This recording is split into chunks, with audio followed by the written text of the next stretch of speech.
Here's how to add YouTube videos to Canva step by step.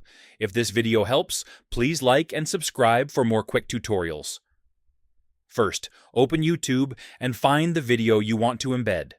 Copy the full video URL from the address bar. Go back to your Canva design, click anywhere on the canvas and press Paste.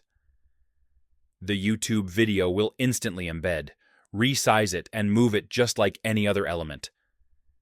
If pasting doesn't work, go to the left menu and click Apps. Search for YouTube and open the YouTube app inside Canva. Paste the YouTube link, or just the video ID, the letters after the equal sign. Press Search.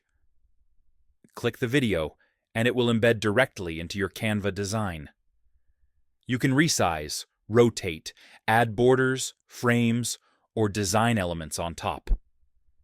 The video plays only in presentation or online view. It won't play in exported images or PDFs.